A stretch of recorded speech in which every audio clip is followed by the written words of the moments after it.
Hello भाई। वापस से मेरे ओजी सामान वाले चैनल में आने के लिए आपका बहुत बहुत शुक्रिया यार। कल कल सुनने में आया कि धर्मेंद्र प्रधान रिजाइन कर दिया था। एंड भाई करना भी था यार, उसको इतना बच्चों को मारा था। ऑफ कोर्स भाई, बच्चों को तो खूब मारा था इन्होंने। लेकिन मेरा ये सवाल है यार कि ये लोगों को भाई रिजाइन ही करना था तो पहले कर देते हैं, इतना मारने के बाद फिर वो किए। चलो ठीक ही हुआ भाई कि कर दिए। मैं ये बोल रहा था कि अब उन लोगों का कंटेंट कैसे बनेगा। मैं ये सोच रहा था कि अभिजीत दीपके अब क्या करेगा। मतलब वो यूएसए छोड़ के आया था यहाँ, अब भाई उसका कैसे टाइम पास होगा।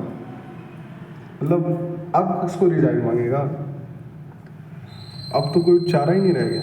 और मेरा भाई मतलब मैं अभी कभी कभी ये सोचता हूँ कि भाई मान लो अगर किसी दिन बीजेपी हार ही गई और कांग्रेस जीत गई, ठीक है, और कांग्रेस ने जैसे वादा किया है वो अच्छे काम करने लगी, तो फिर हमारे न्यूज़ चैनल की टीआरपी कैसे बढ़ेगी।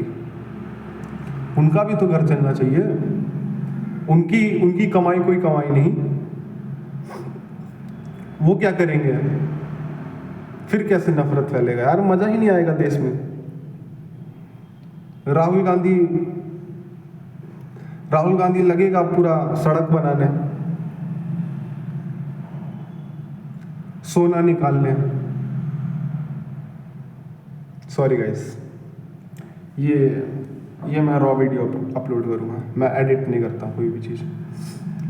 लेकिन एक बार सोच के देखो यार, मोदी जी और राहुल गांधी में क्या बात होती होगी। मतलब कैसे वो एक दूसरे को बोलेंगे, ये तू पप्पू है पप्पू, ओए पप्पू चुप रहे छोटू, चाय जा, चाय की टपरी लगा। बहुत देश में चाय बांट लिया, टी बांट रहे थे, जेंजी में टी बांट रहे थे। कम ऑन गाइस, ये सब सोचने वाली बात है। कैसे होगा ये सब, कैसे बांटेंगे टी, कैसे बोलेंगे पप्पू, पप्पू है तू पप्पू। सॉरी गाइस, हमें पॉलिटिकल को बीच में नहीं लाना चाहिए। ये हमारे देश की पॉलिटिक्स है, इसे हमें समझना चाहिए कि ये हमारे लिए बहुत इम्पोर्टेंट है। कि देखो देखो पूरी समाज ही चूतिया बना रही है हम लोगों को, लेकिन हम किस तरीके से बन रहे हैं वो हमारा स्टाइल यूनिक है। सच बता रहा हूँ। अरे शिट हो गया यार, मैं यहाँ पर तो मेन बात ही बताना भूल गया। मैं यहाँ आया था अपने माइनक्राफ्ट का एक सीरीज लॉन्च कर रहा हूँ जिसका नाम है बिगनर सीरीज।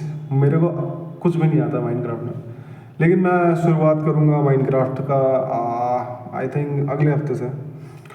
पूरी एक अच्छी सीरीज़ रहेगी 12 दिन की, बढ़िया। उसमें बिगनर्स का मैं अपना क्रिएटिव मोड रहेगा, या सर्वाइवल खेल सकता हूँ, देखता हूँ। लेकिन छोटू छोटू ओए चाय, पप्पू पप्पू। और मैं देख रहा हूँ कि कुछ लोग हैं बहुत खुशी मना रहे हैं कि अब तो पेपर लीक नहीं होगा, अब तो डॉक्टर बन जाएंगे हम। हाँ, 1 crore package, 1 crore package, 1 crore package, आ जा जल्दी से भाई। पेपर लीक हो रहा था तो तेरा एक बहाना था कि तू बता सकता था कि पेपर लीक हो रहा है, इस वजह से तेरा नहीं निकलना। अब तू नया बहाना सोच कि अब तेरे को क्या बताना है। अब तू ऐसे रिएक्ट करेगा एक दिन पहले कि कुछ तो हो रहा है शरीर में, लगता है मैं एग्ज़ाम नहीं दे पाऊँगा। तू कुछ नया नौटंकी सोच। तू भाई जेनजी है, तू नौटंकी कर सकता है। सच बता रहा, तेरे अलावा कोई नहीं कर सकता है। तू एक नया नौटंकी सोच, तू बहुत काम का आदमी है, सच बता रहा। चलो आज के लिए इतना काफ़ी है, बाकी के बच्चों की कल।